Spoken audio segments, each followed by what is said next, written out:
Holidays-nale, adu namma GT Holidays da. GT Holidays, South India's #1 travel brand. You know you are special when you're with GT Holidays.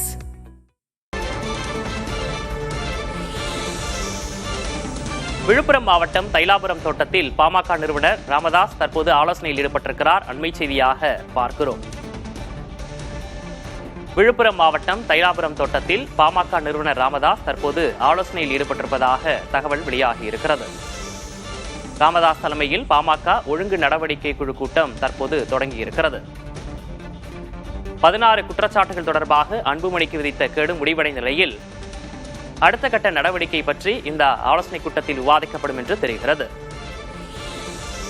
அன்புமணிக்கு கொடுக்கப்பட்ட அந்த அவகாசம் நேற்றுடன் முடிவடைந்த நிலையில் தற்போது ராமதாஸ் தலைமையில் பாமக ஒழுங்கு நடவடிக்கை குழு கூட்டம் தற்போது தொடங்கியிருக்கிறது.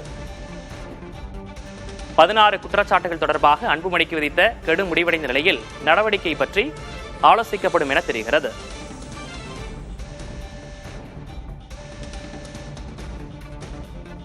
விழுப்புரம் மாவட்டம் தைலாபுரம் தோட்டத்தில் ராமதாஸ் தலைமையில் பாமக ஒழுங்கு நடவடிக்கை குழு கூட்டம் தொடங்கியிருக்கிறது. 16 குற்றச்சாட்டுகள் தொடர்பாக அன்புமணிக்கு விதித்த கெடு முடிவடைந்த நிலையில் அது தொடர்பாக அடுத்த கட்ட நடவடிக்கை பற்றி ஆலோசிக்கப்படும் என தெரிகிறது. இது தொடர்பான கூடுதல் விவரங்களோடு செய்தியாளர் காமராஜ் இணைந்திருக்கிறார். காமராஜ், நேற்றைய தினத்தோடு அன்புமணிக்கு கொடுத்த அந்த அவகாசம் முடிஞ்சிருக்கு. இந்த நிலையில முக்கியத்துவம் வாய்ந்த அந்த ஆலோசனை கூட்டம் இப்போது நடக்குது. இப்ப கூடுதல் அவகாசம் கொடுக்கப்படுமா இல்லது அடுத்த கட்ட நடவடிக்கை எடுக்கப்படுமா? என்ன விவரம்?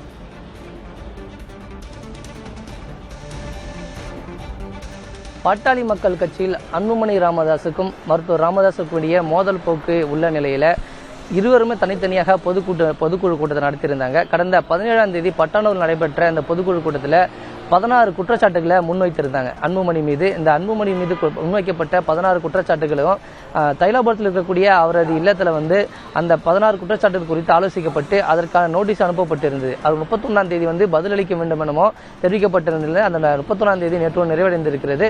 அதற்கு அவர் இதுவரை பதில் அளிக்காமல் இருந்து வருகிறார். இந்நிலையில் தைலாபுரத்தில் இருக்கக்கூடிய இல்லத்தில் ராமதாஸ் தலைமையிலான ஒழுங்கு நடவடிக்கை குழு 9 பேர் கொண்ட நிர்வாகிகள், சேலம் சட்டமன்ற உறுப்பினர் அருள் மற்றும் ம.க. ஸ்டாலின், தலைமை செயலர் அன்பழகன் உள்ளிட்ட 9 பேர் கொண்ட இந்த ஒழுங்கு நடவடிக்கை குழு கூட்டம் தற்பொழுது தொடங்கி நடைபெற்று வருகிறது. இந்த கூட்டத்தில் இன்றைக்கு 9 நிர்வாகிகளும் ஒன்று சேர்ந்து இது தொடர்பாக அடுத்த கட்ட நடவடிக்கை என்ன எடுப்பது குறித்து ஆலோசிக்கப்பட்டு அந்த ஆலோசனையின் முடிவுகள் தீர்மானங்களை மருத்துவர் ராமதாஸ் அந்த பொதுக்குழுவில் பாட்டாளி மக்கள் கட்சியினுடைய நிறுவன தலைவராக அறிவிக்கப்பட்ட ராமதாஸிடம் இதை ஒப்படைப்பாங்க. அந்த அதற்கு பிறகாக ராமதாஸ் அவர்கள் இது தொடர்பான ஒரு முடிவை எடுப்பார் என தெரிவிக்கப்பட்டிருக்கிறது.